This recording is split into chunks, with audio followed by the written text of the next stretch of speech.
2017 전 남편과 의붓아들을 살해한 혐의로 재판을 받아온 고유정에 대해 대법원이 무기징역을 확정했습니다.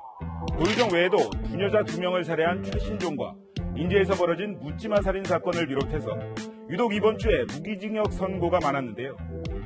무기징역 말 그대로라면 이 살인범들은 생을 마감할 때까지 감옥에 있어야 합니다. 하지만 일정 조건을 갖추면 고유정 같은 살인범도 사회로 돌아올 수 있다는 사실 아셨습니까? 형기 20년을 채우면 가석방 신청이 가능합니다. 사람들은 계속 받았습니다.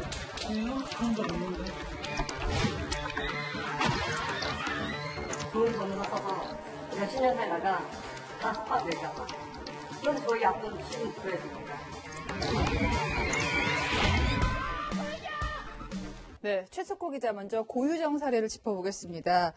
지난 목요일에 대법원 판결이 나왔는데요. 이제 무기징역이 확정이 됐습니다. 사형이 아니고 무기징역이라는 거 유족들은 납득할 수 없다고 토로하고 있는데요. 재판부가 이렇게 판단한 이유는 뭘까요? 예, 당초 검찰은 전 남편과 의붓아들을 살해한 혐의로 고유정을 재판에 넘겼었습니다. 앞선 1심과 2심에서도 검찰은요 사형을 구형했었는데 네. 재판부에서는 모두 무기징역을 선고했습니다. 그렇죠. 대법원도 마찬가지였습니다. 전 남편 살해 혐의만 인정을 했는데 전 남편 살해에 대해서는 치밀한 계획 범죄다 이렇게 판단을 했는데요. 네. 하지만 의붓아들 사망 사건은 무죄로 봤습니다. 그 이유가 형량을 결정하는 기준에는 상습성 여부가 포함되어 있습니다. 상습성. 그런데 고유정의 살인 범행이 전 남편 살해, 즉 한 건으로 결론이 나면서 사형은 피한 것으로 보입니다. 네, 의붓아들 사건이 무죄인 것도 짚어봐야 될 텐데요. 검찰은 고유정이 의붓아들 사망 전에 수면제를 구입했고 또 2달 뒤에 전 남편을 살해하면서 또 수면제를 쓴 것을 들어서 단순 질식사는 아니다 이렇게 주장을 했잖아요. 이게 인정이 안 된 거죠? 네, 그렇습니다. 고유정의 범행임을 입증할 결정적인 증거가 없다. 이 이유였습니다. 그러니까 고유정이 의붓아들을 고의적으로 압박해서 사망에 이르게 했을지라도 네.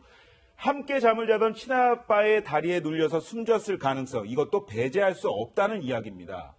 사실 의붓아들은 이미 화장이 됐고요. 사건의 증거라고 하는 게 부검 내용, 그리고 사망 당시 현장 사진 정도였습니다. 네. 추가 물증 확보에 실패했던 건데 이와 관련해서 재판부는 아무리 많은 정황과 간접적인 증거들이 고유정을 범인으로 가리키고 있다고 하더라도 네네. 고유정이 범인이 아닐 가능성이 조금이라도 있다면 유죄로 인정할 수 없다 이렇게 이야기를 했습니다. 결정적인 증거가 없는 상황의 경우에 무죄 추정 원칙이 적용되기 때문입니다. 네. 자, 무기징역이 내려지면 가석방될 가능성이 있는 거죠?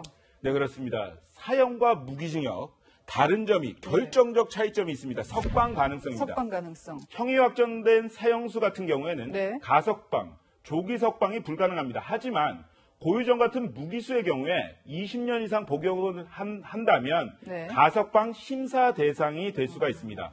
가석방 제도 물론 그 범죄자들의 교화와 갱생을 위해서 상당히 필요한 제도입니다. 네. 하지만 고유정 같은 살인범도 20년 후엔 그 대상이 될 수 있다는 점, 이 점 때문에 논란이 되고 있습니다. 중학생 딸의 친구를 성추행한 뒤에 살해한 어금니 아빠 이영학의 경우에도 네. 무기징역이 확정이 됐었잖아요. 그런데 이 이후에 사형을 선고해야 한다는 국민청원이 올라오기도 했습니다. 그 이유는 가석방 가능성 때문이었습니다. 네, 아무래도 끔찍한 범죄를 저지른 사람이 사회로 돌아온다는 것은 이제 공포스러울 수 있는 부분인데 실제로 가석방된 사람이 범죄를 저지른 이유가 일이 있습니까? 네, 있습니다. 예. 2017년 50대 남성이 동거녀를 살해한 혐의로 무기징역을 선고받은 일이 있었습니다. 그런데 이 남성 알고 보니 1989년에도 아내를 살해해서 무기수로 복역한 전력이 있었습니다. 네. 이 남성의 경우에 감형돼서 2007년 가석방으로 풀려났는데 네. 그런데 2010년 이전에는 20년 형기를 채우지 않아도 가석방 심사를 받을 수 있었습니다. 네네. 그러니까 이 남성 같은 경우에는 추소에도 똑같은 범죄를 저질렀는데 이것이 가석방을 너무 쉽게 해준 것 아니냐 이러한 지적이 나오기도 합니다. 그래서 최근에는요 흉악범에 대해서 무기징역을 선고하더라도 단서를 붙이는 경우가 있는데요. 네. 이 사람이 대표적입니다. 이번 사건은 흉악범이 양아치를 죽인 사건입니다. 아무리 생각해도 상대방이 죽을지도 반성하고 있지 않습니다. 네, 1심 법원은 무기징역을 선고하면서 이 장대호에게 가석방을 허용해서는 안 된다는 당부를 판결문에 덧붙였고요. 네.